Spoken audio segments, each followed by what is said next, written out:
ആശ്വാസം നേടാം. ഹൃത്തിനുള്ളിൽ ജീവൻ നൽകും വചനം, തിരുവചനം. യേശുവിൽ ഏറ്റവും പ്രിയപ്പെട്ട എൻ്റെ സഹോദരി സഹോദരന്മാരെ, ഇന്ന് നമ്മൾ ചിന്തിക്കുന്ന വിഷയം യേശുവിനെ കാണണം എന്ന് ആഗ്രഹിച്ചവർ. അതാണ് നമ്മുടെ വിഷയം. കർത്താവിൻ്റെ പക്കൽ ധാരാളം ജനങ്ങൾ അവരുടെ ആവശ്യങ്ങളുമായിട്ട് പോയിട്ടുണ്ട്. അവർക്കെല്ലാം തന്നെ അനുഗ്രഹം കിട്ടിയിട്ടുണ്ട്. അത് വളരെ നല്ല കാര്യമാണ്. എന്നാൽ അനുഗ്രഹത്തിൻ്റെ അപ്പുറത്തേക്ക് നീളുന്ന, ഹൃദയത്തിൽ നിറഞ്ഞു നിൽക്കുന്ന സ്നേഹവുമായി യേശുവിനെ കാണണം, ഞങ്ങൾക്ക് യേശുവിനെ കാണണം, അത് മതി എന്ന് ആഗ്രഹിച്ച ഏതാനും വ്യക്തികളെ നമ്മൾ ഇന്ന് തിരുവചനത്തിൽ നിന്ന് പരിചയപ്പെടുകയാണ്. ഈ ഓരോ വ്യക്തിയെ നമ്മൾ പരിചയപ്പെടുമ്പോഴും ദൈവത്തിൻ്റെ പരിശുദ്ധാത്മാവ് നമുക്ക് തരുന്ന ഒരു മെസ്സേജുണ്ട്, ഒരു സന്ദേശമുണ്ട്. ഇത് ഓരോ ഗ്രൂപ്പിൽപ്പെട്ട ആളുകളാണ്. അവർക്കെല്ലാം ഒരു കാര്യം നമ്മളോട് പറയാനുണ്ട്. എല്ലാറ്റിനേക്കാളും ഉപരിയായി ഞങ്ങൾ ആഗ്രഹിച്ചത് ദൈവത്തെ കാണുക എന്നുള്ളതാണ്. ഭൂമിയിൽ മനുഷ്യന് കിട്ടാവുന്ന ഏറ്റവും വലിയ ഭാഗ്യം ദൈവത്തെ കാണാൻ സാധിക്കുക എന്നുള്ളത് തന്നെയാണ്. അതുകൊണ്ടാണ് പ്രിയപ്പെട്ട ജെറമിയ പ്രവാചകന്റെ പുസ്തകം 29-ാം അധ്യായത്തിൻ്റെ 13-ാമത്തെ തിരുവചനം ഇങ്ങനെ പറയുന്നു: നീ പൂർണ്ണ ഹൃദയത്തോടെ എന്നെ അന്വേഷിച്ചാൽ നീ എന്നെ കണ്ടെത്തും, കണ്ടെത്താൻ ഞാൻ ഇടയാക്കും എന്ന് ദൈവമായ കർത്താവ് അരുളി ചെയ്യുന്നു. ആദ്യമായിട്ട് നമ്മൾ ചിന്തിക്കുന്നത് ആട്ടിടയന്മാരെ കുറിച്ചാണ്. കർത്താവിനെ കാണണമെന്ന് ആഗ്രഹിച്ചുകൊണ്ട്, ഒരു അനുഗ്രഹവും കിട്ടാൻ വേണ്ടിയിട്ടല്ല, യേശുവിനെ ഒന്ന് കാണണം എന്ന് ആഗ്രഹിച്ചുകൊണ്ട് ആ കാലിത്തൊഴുത്തിലേക്ക് ആദ്യമായിട്ട് കടന്നു ചെന്നവർ ആട്ടിടയന്മാരാണ്. ആട്ടിടയന്മാർ എന്നുള്ള ഈ ഗ്രൂപ്പിൽ പരിശുദ്ധാത്മാവ് നമുക്ക് തരുന്ന വ്യക്തമായ സന്ദേശം എന്താണ്? യാതൊരു വിദ്യാഭ്യാസവും ഇല്ലാത്തവർ, സംസ്കാരത്തിൻ്റെ കാര്യത്തിലാണെങ്കിലും ഏറ്റവും താഴ്ന്ന നിലവാരത്തിൽ ജീവിക്കുന്നവർ, ധനമില്ല, അഡ്രസ് ഇല്ല, ഒന്നുമില്ല അവർക്ക്, പണമോ ലോകത്തിൻ്റെതായ മാനമോ യാതൊന്നുമില്ലാത്ത ആ ഗ്രൂപ്പിന് ദൈവത്തെ കാണാനുള്ള ഒരു ഇൻവിറ്റേഷൻ അഥവാ ക്ഷണം ലഭിക്കുകയാണ്. അവരത് അങ്ങനെ തന്നെ മുതലെടുത്തുകൊണ്ട് യേശുവിനെ കാണാനായിട്ട് ഓടിച്ചെല്ലുകയാണ്. യേശുവിൽ ഏറ്റവും പ്രിയപ്പെട്ട ദൈവമക്കളെ, അതുകൊണ്ടാണ് ദൈവത്തിൻ്റെ വചനം ഇങ്ങനെ പറയുന്നത്: ബുദ്ധിമാന്മാരിൽ നിന്നും വിവേകികളിൽ നിന്നും മറച്ചു വച്ച് ഇതെല്ലാം ശിശുക്കൾക്ക് വെളിപ്പെടുത്തി കൊടുത്തതിനാൽ ഞാൻ അങ്ങേ സ്തുതിക്കുന്നു എന്ന് യേശു തന്നെ പ്രാർത്ഥിക്കുന്നുണ്ട്. അപ്പം ഇവിടെ ഒരു കാര്യം വ്യക്തമാണ്. കുഞ്ഞുങ്ങളുടെ നിഷ്കളങ്കതയോടുകൂടി, ബുദ്ധി കൊണ്ട് യാതൊരു വിധത്തിലും ദൈവവചനത്തെ അനലൈസ് ചെയ്യാതെ, ലോജിക്കിൻ്റെ പുറകെ പോകാതെ, ബുദ്ധി കൊണ്ട് കണക്കുകൾ കൂട്ടുന്നതിന് പകരം ദൈവവചനത്തെ അങ്ങനെ തന്നെ ഹൃദയത്തിൽ വിശ്വസിച്ചുകൊണ്ട് ഭോഷന്മാരെ പോലെ ഓടിച്ചെന്ന് ഒരു പുൽത്തൊഴുത്തിൽ കിടക്കുന്ന ഉണ്ണി യേശുവിനെ ഇത് ദൈവമാണ് എന്ന് വിശ്വസിച്ചുകൊണ്ട് ആരാധിക്കുവാനും ആ ദൈവത്തെ കൺകുളിർക്കെ കാണുവാനും അവർ തയ്യാറായി. അവർക്ക് ദൈവാനുഭവം കിട്ടി. നമ്മളും നമ്മുടെ ജീവിതത്തിൽ ഇതുപോലെ ഒരു നിഷ്കളങ്കമായ ഹൃദയത്തോടുകൂടി മറ്റൊന്നുമില്ലാതെ ദൈവത്തെ തേടുമെങ്കിൽ നമുക്ക് ദൈവത്തെ കാണാൻ സാധിക്കും എന്ന് ദൈവത്തിൻ്റെ വചനം നമ്മളെ ഓർമ്മിപ്പിക്കുകയാണ്. അടുത്ത ഗ്രൂപ്പ് എന്ന് പറയുന്നത് കിഴക്ക് നിന്ന് വന്ന 3 ജ്ഞാനികളാണ്, വൈസ്മെൻ. ഇവർ കിഴക്ക് നിന്ന് വന്നു എന്ന് പറഞ്ഞാൽ അർത്ഥം ഈസ്റ്റേൺ റിലീജിയസ് കൾച്ചറാണ്. യേശുവിന് മുൻപ് തന്നെ ഭാരതം പോലുള്ള കിഴക്കൻ രാജ്യങ്ങളിൽ മതങ്ങളുടെ സംസ്കാരം ഉണ്ടായിരുന്നു. നമുക്കറിയാം, ബുദ്ധമതമൊക്കെ യേശുവിനും 500 വർഷങ്ങൾക്ക് മുമ്പ് ഇവിടെ ഉണ്ട്. അപ്പം നമ്മൾ മനസ്സിലാക്കണം, ഏത് മതത്തിൽപ്പെട്ടവരും ആഗ്രഹിക്കുന്ന ഒന്നാണ് ദൈവാന്വേഷണം. ഏത് മതത്തിൽപ്പെട്ടവരിലും നമുക്ക് 2 തരത്തിലുള്ള ആളുകളെ കാണാൻ സാധിക്കും. അതെല്ലാ മതങ്ങളിലും ഉണ്ട്. ഒന്ന്, മതങ്ങളുടെ ആചാര അനുഷ്ഠാനങ്ങളിൽ മാത്രം തൃപ്തി കണ്ടെത്തുകയും ഹൃദയത്തിലേക്ക് ദൈവത്തിൻ്റെ വചനത്തെ കയറ്റിവിടാൻ അനുവദിക്കാതെ, ജീവിതത്തിൽ ഒരിക്കൽ പോലും മാറ്റം വരുത്താതെ അങ്ങനെ തന്നെ പോയി അവസാനിക്കുകയും ചെയ്യുന്ന ഒരു ഗ്രൂപ്പ് ആൾക്കാർ. അവർക്ക് ഭക്തി എന്ന് പറയുന്നത് ഒരു തരം ലഹരിയാണ്. അതായത് മനസ്സിന് എന്തൊക്കെയോ ആനന്ദം കിട്ടുന്ന കുറേ ആഘോഷങ്ങൾ മാത്രം. അതിൻ്റെ അപ്പുറത്തേക്ക് ദൈവത്തിൻ്റെ പരിശുദ്ധാത്മാവിനെ ഹൃദയത്തിലേക്ക് കൊണ്ടുവരുവാനോ, സ്നേഹത്തിൽ ജീവിക്കണമെന്ന് തീരുമാനിക്കാനോ, ആരോടും പിണങ്ങാതെ കഴിയണമെന്ന് തീരുമാനിക്കാനോ, അഥവാ പിണങ്ങിപ്പോയാൽ കർത്താവേ എന്ന് നിലവിളിച്ച് ഒന്ന് പ്രാർത്ഥിക്കാനോ ഒന്നും തയ്യാറാകാതെ പുറമേയുള്ള കാര്യങ്ങളിൽ മാത്രം ആനന്ദം കണ്ടെത്തി ഭക്തിയിൽ മുഴുകി ജീവിച്ച് മരിക്കുന്നവർ. അതിൻ്റെ ഇടയിൽ നിന്നും 3 മനുഷ്യർ തികച്ചും വ്യത്യസ്തരാകുകയാണ്. അവർ യഹൂദരല്ല. ഓർക്കണം, സത്യദൈവമായ യഹോവയെ അവർ ഒരിക്കൽ പോലും അറിഞ്ഞിരുന്നില്ല. ബൈബിൾ അവർക്ക് കിട്ടിയിരുന്നില്ല. യേശയായും ജെറമിയായും ഒന്നും അവർക്ക് അറിഞ്ഞുകൂടാ. അവർ കിഴക്ക് നിന്നുള്ളവരാണ്, കിഴക്കൻ മതസംസ്കാരങ്ങളിൽ പെട്ടവരാണ്. പക്ഷെ ഒരു കാര്യം വ്യക്തമാണ്, കിഴക്കൻ മതങ്ങളുടെ ബാഹ്യമായ ആചാരങ്ങളും അനുഷ്ഠാനങ്ങളും അവരെ ഒരിക്കലും തൃപ്തിപ്പെടുത്തിയിരുന്നില്ല. പാപത്താൽ പരാജയപ്പെട്ടുകൊണ്ടിരുന്ന സമയത്ത് അവരുടെ ഉള്ളിൽ നിന്ന് ഒരു നിലവിളി ഉയർന്നു കാണും, ദൈവമേ, ഈ ആചാരങ്ങളുടെയും അനുഷ്ഠാനങ്ങളുടെയും അപ്പുറത്തേക്ക് അങ്ങേ ഒന്ന് അനുഭവിക്കാൻ സാധിക്കുമോ? അങ്ങേ ഒന്ന് തൊടാൻ പറ്റുമോ? അങ്ങയുടെ ചൈതന്യം ഞങ്ങളിൽ നിറയുന്ന അനുഭവം ഉണ്ടാകുമോ? അങ്ങയുടെ പ്രകാശം ഞങ്ങളിൽ നിറയുമോ? അതുകൊണ്ടാണ് പ്രിയപ്പെട്ടവരെ, ഭാരതത്തിലെ നല്ലവരായ സന്യാസിമാർ കാടുകളിൽ ഹിമാലയത്തിൻ്റെ കൊടും തണുപ്പിൽ ഇലകൾ ഭക്ഷിച്ച് വെള്ളം കുടിച്ച് ലോകത്തിൻ്റെ എല്ലാ സുഖങ്ങളിൽ നിന്നും മാറി ജീവിച്ചിട്ടും അവരുടെ ഹൃദയത്തിലെ അന്ധകാരം മാറാതിരുന്നപ്പോൾ അവർ ഹൃദയത്തിൻ്റെ ഉള്ളിൽ നിന്ന് നിലവിളിക്കുന്നുണ്ട്, തമസോമ ജ്യോതിർഗമയ, ഇരുട്ടിൽ നിന്ന് പ്രകാശത്തിലേക്ക് ഞങ്ങളെ നയിക്കണമേ. അസതോമ സദ്ഗമയ, അസത്യത്തിൽ നിന്ന് സത്യത്തിലേക്ക് ഞങ്ങളെ നയിക്കണമേ. പാപത്താൽ ആത്മാവ് മരിച്ചു കിടക്കുന്ന അവസ്ഥയിൽ നിന്നും പുനരുത്ഥാനത്തിൻ്റെ ജീവനിലേക്ക് ഞങ്ങളെ നയിക്കണമേ. അവർ പ്രാർത്ഥിക്കുന്നുണ്ട്, മൃത്യോമ അമൃതം ഗമയ, അതായത് മരണമില്ലാത്ത ഒരവസ്ഥ, ദൈവത്തോടു കൂടി ജീവിക്കുന്ന ഒരവസ്ഥ തരണമേ. ഇങ്ങനെ ദൈവത്തെ തേടിയവരാണ് 3 ജ്ഞാനികൾ. ഒരുപക്ഷെ അവർ ഹൃദയം മുഴുവനും ഇങ്ങനെ ഒരു ആഗ്രഹം ഉണ്ടായിരുന്നു കാണും, ഇങ്ങനെ പ്രകാശമായ ഒരു ദൈവമുണ്ടോ? ഇങ്ങനെ മരണത്തെ തോൽപ്പിക്കുന്ന ഒരു ദൈവമുണ്ടോ? സത്യം മാത്രമായൊരു ദൈവമുണ്ടോ? ആ ദൈവത്തെ ഒന്ന് കാണാൻ പറ്റുമോ? അനുഭവിക്കാൻ പറ്റുമോ? അങ്ങനെ വർഷങ്ങളോളം അവർ ദൈവത്തെ തേടിക്കൊണ്ടിരുന്നപ്പോൾ ഒരു ദിവസം ദൈവം അവർക്ക് വെളിപ്പെടുകയാണ്. പ്രിയപ്പെട്ടവരെ, ബൈബിൾ ഇല്ലാത്തവർക്ക് ദൈവം വെളിപ്പെടുകയാണ്. സത്യം അന്ന് വരെ കേട്ടിട്ടില്ലാത്തവർക്ക് ദൈവം വെളിപ്പെടുകയാണ്. ദൈവത്തിൻ്റെ അടയാളം അവർക്ക് വെളിപ്പെടുകയാണ്. ഒരു നക്ഷത്രത്തിൻ്റെ രൂപത്തിൽ ദൈവം അവർക്കൊരടയാളം നൽകിക്കൊണ്ട് പറയുന്നു, ഈ നക്ഷത്രത്തിൻ്റെ പിന്നാലെ പോവുക, നിങ്ങൾ ഇത്രയും കാലം അന്വേഷിച്ചു കൊണ്ടിരുന്ന ദൈവത്തെ നിങ്ങൾക്ക് കാണാൻ സാധിക്കും, കൺകുളിർക്ക് കാണാൻ പറ്റും, രക്ഷകനെ നിങ്ങൾക്ക് കാണാൻ സാധിക്കും, രക്ഷ നിങ്ങൾക്ക് അനുഭവിക്കാൻ സാധിക്കും, അവനെ ചുംബിക്കാൻ സാധിക്കും, അവനെ ആരാധിക്കാൻ സാധിക്കും, അവൻ്റെ പാദങ്ങളിൽ കെട്ടിപ്പിടിച്ച് നിങ്ങൾക്കിഷ്ടമുള്ള വിധത്തിൽ അവന് സ്തുതി കരേറ്റാൻ സാധിക്കും. പ്രിയപ്പെട്ടവരെ, ഈ 3 പേരും കർത്താവിനെ കണ്ടെത്തുകയാണ്. എന്താണ് സന്ദേശം? യേശു ക്രിസ്ത്യാനികളുടെ മാത്രം ദൈവമല്ല, യേശു യഹൂദ മതത്തിൻ്റെ കുത്തകയല്ല, യേശു കത്തോലിക്ക സഭയുടേത് മാത്രമല്ല, യേശു ഓർത്തഡോക്സിൻ്റെത് മാത്രമല്ല, യേശു ഒരു മതത്തിൻ്റെയുമല്ല, യേശു എല്ലാ ജാതി മതത്തിൽപ്പെട്ടവർക്കും മതമില്ലാത്തവർക്കും നിരീശ്വരവാദികൾക്കും ആരോ ആയിക്കോട്ടെ, മനുഷ്യൻ എന്ന് വിളിക്കപ്പെടാൻ കൊള്ളാവുന്ന എല്ലാവർക്കുമായിട്ട് വന്നതാണ്. ജാതി മത ചിന്തകൾക്ക് അതീതമായി ഹൃദയങ്ങളെ ദേവാലയമാക്കിക്കൊണ്ട് ആ ദേവാലയത്തിൽ നിറഞ്ഞു വസിക്കാൻ വേണ്ടി വന്നവനാണ് യേശു എന്ന് കാണിക്കുന്നതാണ് 3 ജ്ഞാനികളുടെ സന്ദർശനം. ഇതാ മതത്തിൻ്റെ വേലിക്കെട്ടുകൾ പൊളിച്ചുകൊണ്ട് ദൈവത്തെ അവർ അനുഭവിക്കുകയാണ്, ദൈവത്തെ അവർ കണ്ടെത്തുകയാണ്. എന്നെ ഒത്തിരി അത്ഭുതപ്പെടുത്തിയൊരു കാര്യം ഇതാണ്. അവർക്ക് വേണമെങ്കിൽ പറയാമായിരുന്നു, ഞങ്ങളുടെ മതത്തിൻ്റെ സംസ്കാരത്തിൻ്റെ അകത്തുള്ള ഒരു ദൈവത്തെ ഞങ്ങൾക്ക് അനുഭവിച്ചാൽ മതിയെന്ന് വേണമെങ്കിൽ അവർക്ക് പറയാമായിരുന്നു. നോ, അവരത് പറഞ്ഞില്ല. പകരം നക്ഷത്രം അവരെ പടിഞ്ഞാറോട്ട് നയിച്ചപ്പോൾ യാതൊരു മടിയും കൂടാതെ എല്ലാ വേലിക്കെട്ടുകളും തകർത്തുകൊണ്ട് മരുഭൂമിയിലൂടെ അനേക ദിവസങ്ങൾ നീണ്ട യാത്രയ്ക്ക് ശേഷം അവർ ദൈവത്തിന് കീഴടങ്ങുകയാണ്. ബുദ്ധി അടിയറ വയ്ക്കുന്നു. അവർ യേശുവിനെ കെട്ടുന്നു. എന്നെ കേട്ടുകൊണ്ടിരിക്കുന്ന പ്രിയപ്പെട്ടവരെ, നിങ്ങൾ ഏത് ജാതിയിലോ മതത്തിലോ പെട്ടവരായാലും നിങ്ങൾക്ക് യേശുവിനെ കണ്ടെത്താനായിട്ട് സാധിക്കും. പൂർണ്ണ ഹൃദയത്തോടെ നിങ്ങൾ അന്വേഷിച്ചാൽ നിങ്ങൾ എന്നെ കണ്ടെത്തുമെന്ന് കർത്താവ് പറഞ്ഞു. ഭാരതത്തിൽ സാധു സുന്ദർ സിംഗ് യേശുവിനെ കണ്ടെത്തിയ പ്രമുഖരിൽ പ്രമുഖനാണ്. അതുപോലെ തന്നെ ഭക്ത സിംഗ് യേശുവിനെ കണ്ടെത്തിയ പ്രമുഖനാണ്. പണ്ഡിറ്റ് രമാഭായി യേശുവിനെ കണ്ടെത്തിയ പ്രമുഖയാണ്. നമ്മൾ മനസ്സിലാക്കണം, ഈവൻ സ്വാമി വിവേകാനന്ദൻ പോലും പറയുന്നുണ്ട്, ഞാൻ കണ്ടിട്ടുള്ള ഏറ്റവും നല്ല ദൈവത്തെ പൂർണ്ണമായിട്ടും എൻ്റെ മനസ്സിൽ എനിക്ക് വെളിപ്പെടുത്തി തന്നത് യേശു ക്രിസ്തു തന്നെയാണ്. യേശു ക്രിസ്തുവിൻ്റെ സ്നേഹം കാണുമ്പോൾ ഞാൻ ദൈവത്തെ കാണുന്നുവെന്ന് അദ്ദേഹവും പറയുന്നു.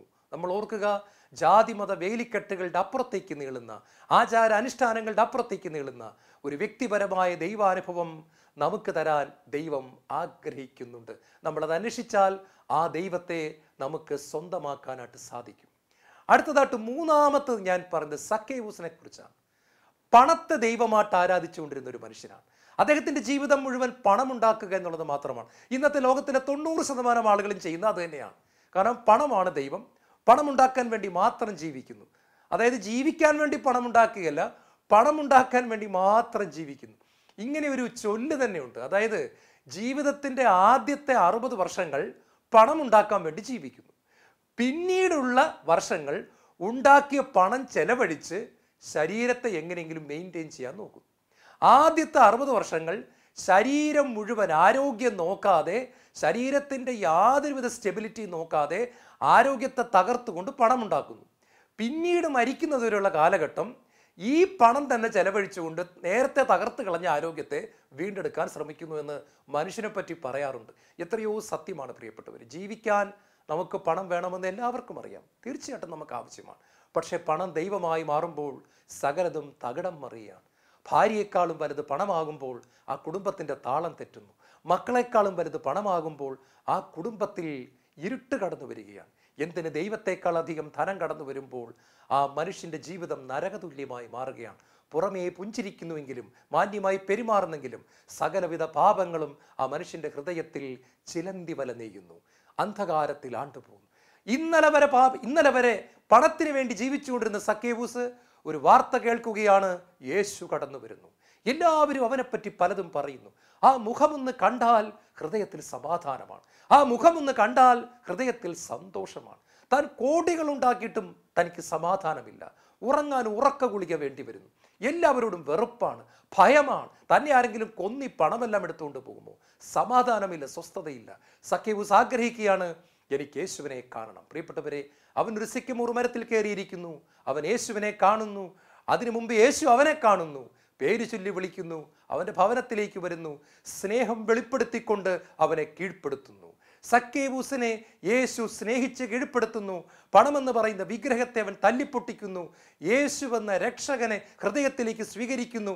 ഇന്ന് ഈ ഭവനത്തിന് രക്ഷ കൈവന്നിരിക്കുന്നെന്ന ദൈവത്തിൻ്റെ മനോഹരമായ വചനം ആ ഭവനത്തിൻ്റെ മുറികളിൽ മുഴങ്ങുന്നു. സക്കേവൂസും കുടുംബവും രക്ഷയുടെ മനോഹരമായ അനുഭവത്തിലേക്ക് കടന്നു വരുന്നു. പ്രിയപ്പെട്ടവരെ, പണത്തെ ദൈവമായി കൊണ്ട് നടന്ന വ്യക്തി ദൈവത്തെ തേടുമ്പോഴും ദൈവം ഇന്നലെ വരെയുള്ള മുഴുവൻ കാര്യങ്ങളും മറന്നുകൊണ്ട് അവൻ്റെ ജീവിതത്തിലേക്ക് അത്ഭുതകരമായിട്ട് കടന്നു വരുന്ന അനുഭവമാണ് നമ്മളിപ്പോൾ കേട്ടത്. എൻ്റെ മനസ്സിലേക്ക് ഓടി വരുന്നത് ഹെൻറി ഫോർഡിൻ്റെ കാര്യമാണ്. ഹെൻറി ഫോർഡ് എന്ന് പറഞ്ഞ് നിങ്ങൾക്കറിയാം, കാറ് കണ്ടുപിടിച്ച മഹാനായ മനുഷ്യനാണ്. അദ്ദേഹം ഒരു കാലത്ത് പണത്തിന് വേണ്ടി മാത്രം ജീവിച്ച വ്യക്തിയാണ്.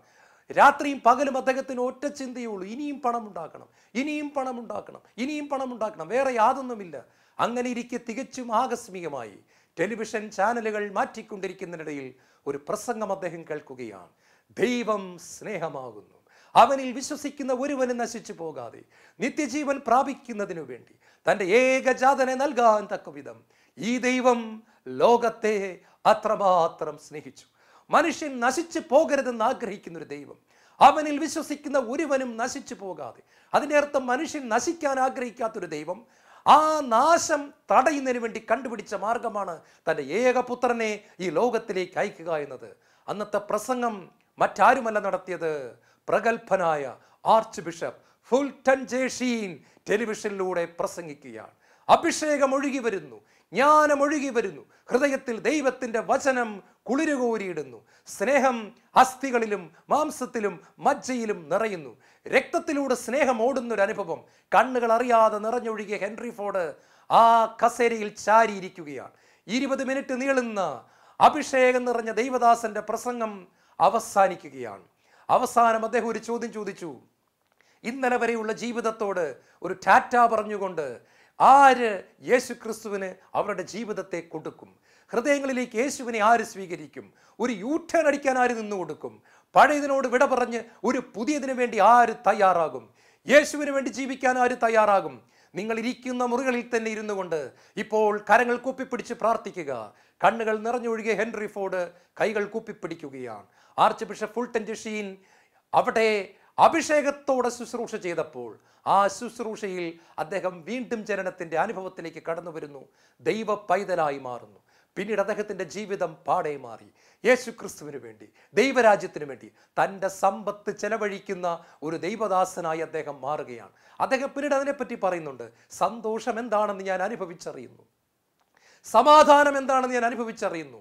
നേരത്തെ വാങ്ങി വാങ്ങി കൂട്ടുമ്പോഴായിരുന്നു ഒരു ആസക്തിയുടെ ഒരു ജഡിക സന്തോഷമെങ്കിൽ ഇന്ന് കൊടുക്കുന്നതിൻ്റെ സന്തോഷം ഞാൻ അറിയുന്നു. സ്വർഗീയ സന്തോഷം ഞാൻ അറിയുന്നു. സമാധാനം എന്തെന്ന് ഞാൻ അറിയുന്നു. പരിശുദ്ധാത്മാവിൻ്റെ ആ വലിയ സാന്നിധ്യം എന്താണെന്ന് ഞാൻ തിരിച്ചറിയുന്നു. പ്രിയപ്പെട്ടവരെ, ഇതുപോലെ ഒരുപാട് പേരെ ലോകത്തിൽ, കേരളത്തിൽ, ഇന്ത്യയിൽ, ഈ ഭൂമി മുഴുവൻ നമുക്ക് കാണാനായിട്ട് സാധിക്കും. ഇന്നലെ വരെ പണത്തിന് വേണ്ടി ജീവിച്ചുകൊണ്ടിരുന്ന മനുഷ്യർ യേശു ക്രിസ്തുവിനെ കണ്ടെത്തുമ്പോൾ പണത്തെ കാലിൻ്റെ താഴേക്കിട്ടുകൊണ്ട് പണം തന്ന ദൈവത്തെ സ്നേഹിക്കുന്ന മനോഹരമായ അനുഭവം. സക്കേവൂസിന് ഒറ്റ ആഗ്രഹമുണ്ടായിരുന്നുള്ളൂ, യേശുവിനെ കാണണം. സക്കേവൂസ് അത് കണ്ടു. നാലാമത്തെ ഗ്രൂപ്പ് നമ്മൾ കാണുന്നത് യോഹന്നാന്റെ സുവിശേഷം 12-ാം അധ്യായം അതിന് 21-ാമത്തെ വചനത്തിൽ ഏതാനും ഗ്രീക്കുകാർ ഫിലിപ്പോസിന്റെ അടുക്കൽ വന്ന് ഇങ്ങനെ പറയുന്നു, we want to see Jesus, ഞങ്ങൾക്ക് യേശുവിനെ കാണണം. ആരാണ് ഈ ഗ്രീക്കുകാർ? പ്രിയപ്പെട്ടവരെ, നിങ്ങൾക്കറിയാം, ഗ്രീക്ക് ഫിലോസഫി എന്ന് പറയുന്നത് വളരെ പ്രശസ്തമാണ്. സോക്രട്ടീസ്, പ്ലേറ്റോ, അരിസ്റ്റോട്ടിൽ, നമ്മളിത് കേട്ടിട്ടുണ്ട്. വളരെ പ്രഗത്ഭരായ ബുദ്ധി രാക്ഷസന്മാരുടെ വലിയ തത്വജ്ഞാനികളുടെ സ്ഥലമാണ് ഈ ഗ്രീസ് എന്ന് പറയുന്നത്. ഏതൻസ് എന്നൊക്കെ പറഞ്ഞ് നിങ്ങൾക്കറിയാം, എന്നും തർക്കങ്ങളും വാഗ്വാദങ്ങളുമാണ്. ദൈവത്തെ എങ്ങനെ കണ്ടെത്താമെന്ന് മനുഷ്യൻ ബുദ്ധി കൊണ്ട് അളക്കുന്നതിൻ്റെ അടയാളമാണ് ഗ്രീസ്.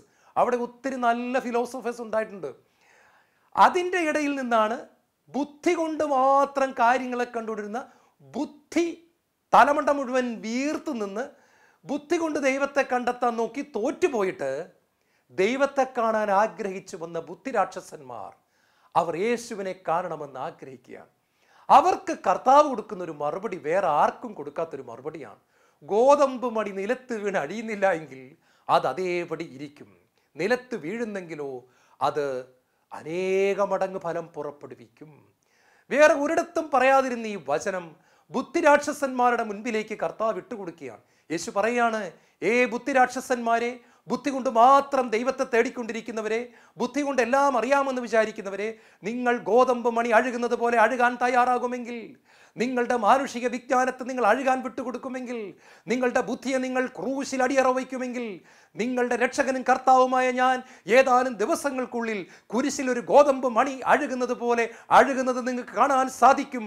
നിങ്ങൾക്ക് ദൈവത്തെ കാണണമെങ്കിൽ നിങ്ങൾ ആ മാർഗം പിന്തുടരുക തന്നെ വേണം. നിങ്ങൾക്ക് യേശുവിനെ അനുഭവിച്ചറിയണമെങ്കിൽ നിങ്ങൾ കുരിശിൻ്റെ മാർഗത്തിലൂടെ പോകണമെന്ന് വ്യക്തമായിട്ട് കർത്താവ് അവരെ പഠിപ്പിക്കുകയാണ്. ഈശോയുടെ ഏറ്റവും പ്രിയപ്പെട്ടവരെ, കേരളത്തിൽ തന്നെ ഞാൻ ഓർക്കാറുണ്ട്, എത്രയോ PhD ഉള്ള വൈദികരാണ് ഇന്ന് പരിശുദ്ധാത്മ അഭിഷേകത്തിൽ നിറഞ്ഞ് കേരള സഭയിൽ ശുശ്രൂഷ ചെയ്യുന്നത്.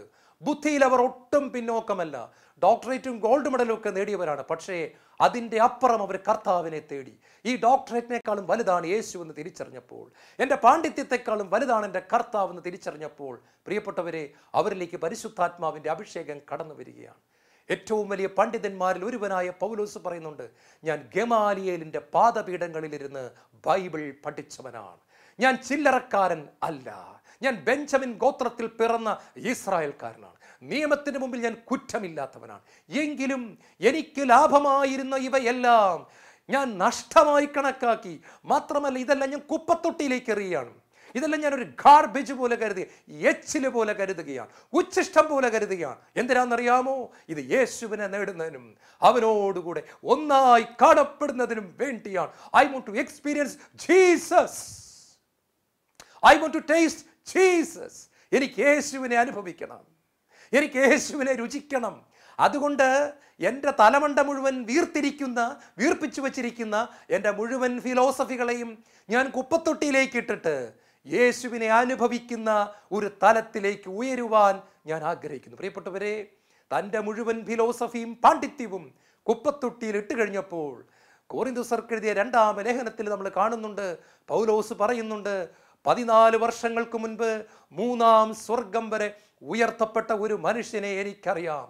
മനുഷ്യന് വിവരിച്ചു കൂടാനാവാത്ത കാര്യങ്ങൾ അവൻ കേട്ടു. സ്വർഗം അവൻ കണ്ടു. 3-ാം സ്വർഗം വരെ ഉയർത്തപ്പെട്ടു.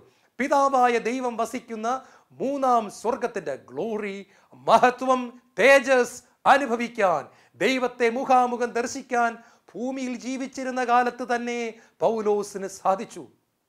അവൻ പറയുന്നുണ്ട്, വെളിപാടുകളുടെ ആധിക്യം നിമിത്തം അഹങ്കരിച്ചു പോകാതിരിക്കാൻ കർത്താവ് എനിക്കൊരു മുള്ളു തന്നിരിക്കുന്നു. അത്രമാത്രം റെവലേഷൻസ്, അത്രമാത്രം വെളിപാട്. ഭൗമികമായ അറിവിനെ കുപ്പത്തൊട്ടിയിലേക്ക് വലിച്ചെറിഞ്ഞിട്ട് ദൈവത്തെ തേടിയപ്പോൾ ദൈവം കൊടുത്തത് അറിവല്ല, വെളിപാടാണ്, റെവലേഷനാണ്.